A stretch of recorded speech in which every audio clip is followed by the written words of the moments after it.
क्या पूरी तहरीक इंसाफ की जिन्नी कौमी असैंबली पार्लीमेंटेरियंस ने कोई एक भी बंदा ऐसा नहीं जिसते कि इमरान खान साहब ये एतबार कर सकन, इतमाद कर सकन कि ये अपोजिशन लीडर बनने का अहल है?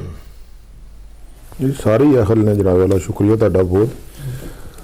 जो जिन लोगों को वोट पड़े हैं और वो जीत कर आए हैं वो सारे ही अहल हैं, वो इस काबिल हैं कि उनमें से किसी को भी लगाया जा सकता है। लेकिन उसके जितनी भी हमने प्रैक्टिस की है ना, उसके रिजल्ट ये हुए हैं कि फिर हमें बहुत ज़्यादा जो है ना सामना तशद्दुद का और जो हुकूमत के हथकंडे हैं। सामने देखने वाले पंजाबी बड़ी सोनी। अच्छा हाँ जी, मैं तो चलो मैं सॉरी नहीं भूल गया सी। ऐसा है कि साडे नाल जो हथकंडे इस्तेमाल हो रहे हैं ਤੁਹਾਨੂੰ शायद इलम नहीं है सारिया गल्लां दा, ते मेरे ख्याल के मुताबिक असीं ठीक कीता है। खान साहब ने जो किया मैं समझना बहुत अच्छा किया कि चकजई नौकर बनाया गया। इस तरह जिहड़ा उन्हां दी कारकरदगी सी अपना सुन्नी ताद वालियां दी, वो भी बेमिसाल सी। और जे अपना अलामा नासिर अब्बास साहब माशाअल्लाह बेहतरीन जा रहे हैं। साडे भी लोग जिहड़े ने, क्योंकि पार्टी दे विचों पार्टी दे उत्ते बहुत सारे लोग जिहड़े ना तनकीद करते हैं, जिहदा मकसद लोग दूसरा लैंदे ने, जद कि असी तनकीद बराए इसलाह करने अपने बंदियां दे उत्ते भी। लेकिन इहनूं कोई गलत मतलब ले के ते उछालिया जा रहा, लेकिन साडी जात नूं इहदे नाल भी कोई फर्क नहीं पड़ता। साडे जिहड़े भी बंदे ने, मैं तो अज तक आली मीन गंडापुर से भी कभी कोई ऐसा नहीं किया। मैं तो कहना उन्होंने जांदियां भी अपनी पार्टी लिए बेहतर करके गया, 5 सीटां सैनेट दियां दिलवा के फिर गया उस शख्स। तो मैं समझना अगर वो कोई मिलजुल के भी उन्हें कोई काम किया है तो तुहाडे सामने ही जो कुछ भी उन्हें फिर वोट भी पार्टी में दे दिता। तो थोड़ी गल है भी देखा करो जिस हालात के असी काम कर रहे हैं ना, ये सानू पता असी किस तरह चल रहे हैं। घरों एक कदम कोई बाहर नहीं निकलन दिंदा सर। जो साडे नाल हो रहा, जो साडियां फैक्ट्रियां तोड़ कार तोड़ साडा जो बुरा हाल कर दिता, किस बंदे दे नाल दसो कोई अच्छा सलूक हो रहा इस मुल्क च, ते साडे ते थोड़ा जिहा कोई रहम करो, साडे ते ख्याल करिया करो। असी नहीं किसी के भी खिलाफ जाना चाहते, लेकिन रही गल है जिहड़ी कि रोजाना की बुनियाद के उत्ते जो साडे नाल बिला वजह साडे नाल जो ज्यादतियां हो रही ने, इहदा कोई अजाला देखो। 100 साल कैद हो गई साडे जिहड़े बेगुनाह लोग ने, और 2 साल तो उन्हां दा कोई सुनवाई नहीं अदालत लै रही। ये दसो किहड़े मुल्क दे विच ऐसा इंसाफ हुंदा है जिहड़ा साडे मुल्क च हो रहा? 26वीं 27वीं 28वीं मियां मोहम्मद नवाज शरीफ दे आप आया जैली वोटां दे उत्ते, उन्हें सानू की जिताना ते की कराना? जो जिताना हुंदा तो पहले तो फैसला ना करदा, उन्हें देना ही पैना सी। यार नहीं देना तो ना देवो। असीं किहड़ा जमीन ते बैठे दे, अल्लाह दी सपूरत अभी तो हर लिहाज नाल तैयार हाँ ਜਿਹੜਾ ਵੀ ਮਾਮਲਾ ਸਾਨੂੰ ਆਉਂਦੇ ਨੇ ਸਾਹਮਣਾ ਕਰ ਰਹੇ। ਤੁਹਾਡੇ ਯਾਨੀ ਕਿ ਇਸ ਫੈਸਲੇ ਪਾਰਟੀ ਦੇ ਫੈਸਲੇ ਦੇ ਉੱਤੇ ਨਾ ਜਿਹੜੇ ਉਹ ਇੱਕ ਹੈ ਨੇ ਤਰੀਕੇ ਸਾਹਿਬ ਦੇ, ਉਹ ਆਪਣੇ ਆਪ ਨੂੰ ਕਹਿੰਦੇ ਨੇ ਮੈਂ ਉਹਦਾ ਸਦਰ ਹਾਂ ਅਕਬਰ ਐਸ ਬਾਬਰ ਸਾਹਿਬ, ਉਹਨਾਂ ਨੇ ਬਿਆਨ ਦਿੱਤਾ ਹੈ ਕਿ ਜੀ ਜਿਹੜਾ ਮਹਿਮੂਦ ਖਾਨ ਅਚਕਜ਼ਈ ਨੂੰ ਆਪੋਜੀਸ਼ਨ ਲੀਡਰ ਬਣਾਉਣ ਦਾ ਨੋਟੀਫਿਕੇਸ਼ਨ ਹੈ ਇਹ ਗੈਰ ਕਾਨੂੰਨੀ ਹੈ, ਕਿਉਂਕਿ ਇਹਦਾ ਫੈਸਲਾ ਜਿਹੜਾ ਹੈ ਉਹ ਇਮਰਾਨ ਖਾਨ ਸਾਹਿਬ ਨੇ ਕੀਤਾ ਹੈ ਤੇ ਕੋਈ ਸਜ਼ਾ ਯਾਫਤਾ ਜਿਹੜਾ ਸ਼ਖਸ ਹੈ ਉਹ ਪਾਰਟੀ ਅਮੂਰ ਬਾਰੇ ਫੈਸਲਾ ਨਹੀਂ ਕਰ ਸਕਦਾ। ਤੇ ਕਹਿੰਦੇ ਮੈਂ ਚੈਲੰਜ ਕਰਾਂਗਾ। वो ना करेंगे और कई बैठे थे काम करने जनाबे वाली फिक्र की जरूरत ही तुहानू कोई नहीं हैगी। इतने सारे खिदमात अपनी देने लिए तैयार बैठे थे ने, वो तो बेचारा पहले ही पिटिया पुटिया है, चलो नहीं लगा रहन दिओ ताकि वो जिहड़ी बकाया खाक रह गई सिर च पैनी होर पै जाए, होर की होना ਉਹਦੇ। खालिद साहब अचकज़ई साहब की तकरीर नूं ਤੁਸੀਂ किस नज़र नाल वेखदे पए हो? देखो दीवान साहब ने और लैटर मूड गल तो करती हसते खेडते कि सानू फिक्र नहीं पै, कोई बड़ा अच्छा काम करते हैं, लेकिन इन्हां दी पार्टी के अंदर एक बहुत वड्डी एक तनकीद है अंदर पार्टी के कि यार असी कित्थे गए हैं जो सारी उम्र मारा खाते रहे हैं, मेहनत करते रहे हैं। अच्छा देखो दीवान साहब एक तो दीवान साहब ने बड़ियां दिल दीयां गल्लां खुल के तुहाडे नाल कीतियां ने, और अपने जिहड़े उन्हां दे मसाइल ने जिन्हां चों गुजर रहे उन्हां नूं बयान कीता।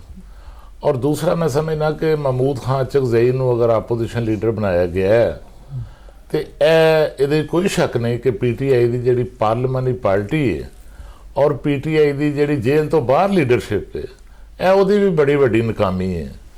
क्या उन्हां दे विचों कोई बंदा अहल नहीं सी? उन दीवान साहब ने दुरुस्त किया कि उन्हां दे विच सारे ही अहल सन, लेकिन असल मसला ये सी कि PTI की जिन्नी भी लीडरशिप जिहड़ी है वो जेल तो बाहर बैठी है या पार्लीमान दे विच बैठी है, सैनेट च बैठी है, कौमी असैंबली च बैठी है, और सारी लीडरशिप जिहड़ी है वो कंप्रोमाइज़ के जरिए ही सियासत दे विच अगे आई सी। पिछले इलैक्शन च वो हुण भी कंप्रोमाइज़ करके या तो घरां च बैठे ने ते या फिर ਜਿਹੜਾ ਕੋਈ किरदार अदा। जो साहब इतने एक सेकंड रुका तुहानू सानू ना वीडियो लिंक ज्वाइन किया है जनाब एहसन रज़ा साहब ने जिहड़े कि पाकिस्तान मुस्लिम लीग नून के जिहड़े ने वो MP ने साडे नाल इस टाइम आडियो के उत्ते मौजूद ने। हो जी एहसन साहब अस्सलाम वालेकुम। जी जी वालेकुम। ਜੀ ਜੀ ਆਇਆਂ ਨੂੰ, ਤੁਹਾਡੇ ਨਾਲ ਗੱਲ ਕਰਦੇ ਆ। ਬਾਕੀ ਮਹਿਮਾਨ ਜੋ ਗੱਲ ਕਰ ਰਹੇ ਨੇ ਜੀ, ਖਾਲਕ ਯੂਮ ਸਾਹਿਬ। ਮੈਂ ਗੱਲ ਕਰ ਰਿਹਾ ਹਾਂ ਤੁਹਾਡੇ ਨਾਲ ਕਿ ਜਿਹੜੀ ਪੀਟੀਆਈ ਦੀ ਜਿਹੜੀ ਲੀਡਰਸ਼ਿਪ ਹੈ, ਮਜਮੂਈ ਪਾਰਲੀਮਾਨੀ ਤੇ ਦੂਸਰੀ ਤਨਜ਼ੀਮੀ ਲੀਡਰਸ਼ਿਪ ਜਿੰਨੀ ਵੀ ਹੈ, ਉਹ ਸਾਰੀ ਕੰਪਰੋਮਾਈਜ਼ ਔਰ ਉਹ ਕੋਈ ਵੀ ਜਿਹੜਾ ਬਾਨੀ ਪੀਟੀਆਈ ਨੂੰ ਅਡਿਆਲਾ ਜੇਲ੍ਹ ਤੋਂ ਬਾਹਰ ਕੱਢਣ ਦਾ ਰਸਤਾ ਬਣਾਉਣ 'ਚੋਂ ਨਾਕਾਮ ਰਹੇ ਨੇ, ਉਹ ਕੋਈ ਵੀ ਵੱਡਾ ਇਕਦਾਮ ਉਠਾਉਣ 'ਚ ਨਾਕਾਮ ਰਹੇ ਨੇ। ਔਰ ਤੁਹਾਨੂੰ ਪਤਾ ਹੈ ਕਿ ਤਹਿਰੀਕਾਂ ਜਿਹੜੀਆਂ ਨੇ, ਮਜ਼ਾਮਤੀ ਤਹਿਰੀਕਾਂ, ਦੀਵਾਨ ਸਾਹਿਬ ਉਹਨਾਂ ਤਹਿਰੀਕਾਂ ਦਾ ਵੀ ਹਿੱਸਾ ਰਹੇ ਨੇ ਜਦੋਂ ਪੀਪਲਸ ਪਾਰਟੀ 'ਚ ਹੁੰਦੇ ਸਨ। ਔਰ ਦੇਖੋ ਉਹ ਗੜ੍ਹ ਤੇ ਮਰਕਜ਼ ਪੰਜਾਬ ਹੈ, ਉਹ ਪਿਛਲੇ 2-3 ਸਾਲ 'ਚ ਉਹ ਪੰਜਾਬ ਦੇ ਵਿੱਚ ਕੁਛ ਵੀ ਕਰਨ ਦੇ ਵਿੱਚ ਉਹ ਨਾਕਾਮ ਰਹੇ ਨੇ। ਬੇਸ਼ੱਕ ਉਹਨਾਂ ਤੇ ਪਾਬੰਦੀਆਂ ਨੇ, ਉਹ ਪਾਬੰਦੀਆਂ MRD ਦੇ ਦੌਰ 'ਚ ਵੀ ਸਨ, ਪਾਬੰਦੀਆਂ ARD ਦੇ ਦੌਰ 'ਚ ਵੀ ਸਨ, ਆ ਪਾਬੰਦੀਆਂ ਜਿਹੜੀਆਂ ਨੇ ਬਾਕੀ ਦੌਰ 'ਚ ਵੀ ਜਿਹੜੇ ਆਪੋਜੀਸ਼ਨ ਦੇ ਹੁੰਦੇ ਨੇ, ਲੇਕਿਨ ਕੋਈ ਉਹ ਰਸਤਾ ਬਣਾਉਣ ਦੇ ਵਿੱਚ ਉਹ ਨਾਕਾਮ ਰਹੇ ਨੇ। ਔਰ ਜਿੰਨੇ ਮੌਕੇ ਆਏ ਨੇ ਰਿਜ਼ਵਾਨ ਸਾਹਿਬ, ਉਹ ਮੌਕੇ ਵੀ ਜ਼ਾਇਆ ਹੋਏ ਨੇ। ਪਹਿਲਾ ਮੌਕਾ ਕੀ ਸੀ? ਪਹਿਲਾ ਮੌਕਾ ਇਹ ਸੀ ਕਿ ਜਦੋਂ 8 ਫਰਵਰੀ ਤੇ ਇਲੈਕਸ਼ਨ ਹੋਏ ਤੇ ਪੀਟੀਆਈ ਸਮਝਦੀ ਸੀ ਕਿ ਉਹਨਾਂ ਦੇ ਨਤਾਇਜ ਜਿਹੜੇ ਨੇ ਦਰੁਸਤ ਨਹੀਂ, ਉਹਨਾਂ ਨਾਲ ਜ਼ਿਆਦਤੀ ਹੋਈ ਹੈ, ਤੇ ਪੀਟੀਆਈ ਜਾ ਕੇ ਖਾਮੋਸ਼ੀ ਦੇ ਨਾਲ ਪਾਰਲੀਮੈਂਟ ਜਾ ਕੇ ਹਲਫ ਉਠਾ ਲੇ। ਇਹਨਾਂ ਨੂੰ ਉਸ ਵੇਲੇ ਚਾਹੀਦਾ ਸੀ ਕਿ ਬਾਰਗੇਨ ਕਰਕੇ ਜਿਹੜਾ ਉਹ ਪਾਰਲੀਮੈਂਟ ਜਾਂਦੇ ਤਾਂ ਉਸ ਬਾਰਗੇਨ ਦੇ ਨਤੀਜੇ ਦੇ ਵਿੱਚ ਉਹ ਕੁਝ ਹਾਸਲ ਕਰਦੇ। ਔਰ ਦੂਜਾ ਵੱਡਾ ਮੌਕਾ ਜਿਹੜਾ ਪੀਟੀਆਈ ਨੂੰ ਮਿਲਿਆ ਸੀ ਉਹ ਨਵੰਬਰ 2024 'ਚ ਮਿਲਿਆ ਸੀ, ਜਦੋਂ ਇਸਲਾਮਾਬਾਦ ਤੇ ਯਲਗਾਰ ਹੋਈ ਸੀ।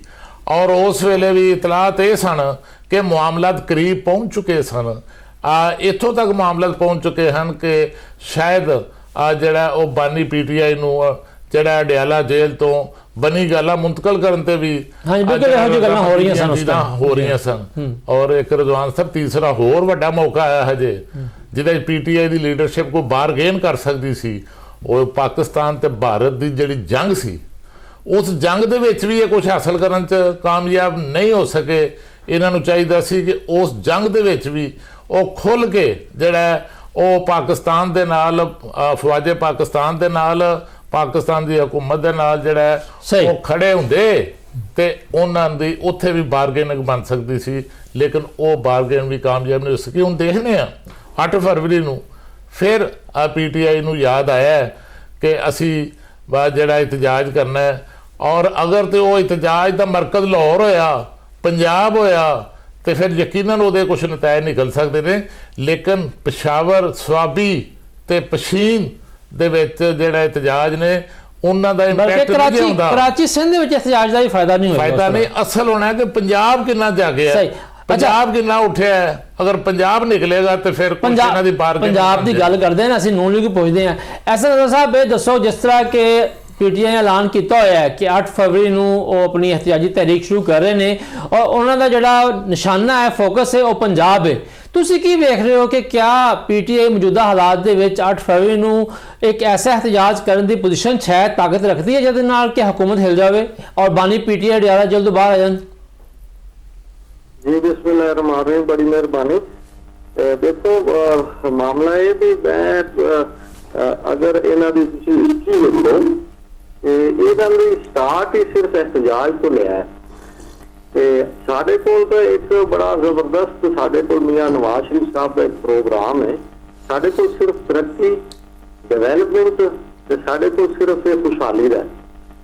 अज पंजाब की जी आवाम वो अज पौने 2 साल हो चुके हैं madam chief minister Maryam Nawaz साहबा नूं। अज उन्होंने ये साबित किया कि सिर्फ दावियां नाल गौरमेंट नहीं चलाई, कि अज पूरे पंजाब में बदल के रख दिता है और अज एक आम आदमी तक उसका रिलीफ पहुंच रहा है। और मेरे पंजाब की जी आवाम है उन्होंने बहुत शऊर हो चुकी है।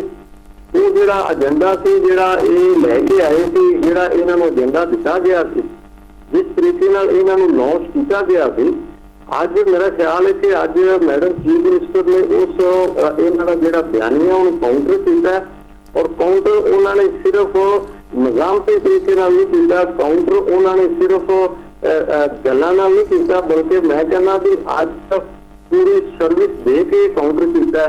और अज नौजवान तुसीं देख लो कि लैपटॉप नाल मुस्तफीद हो गया।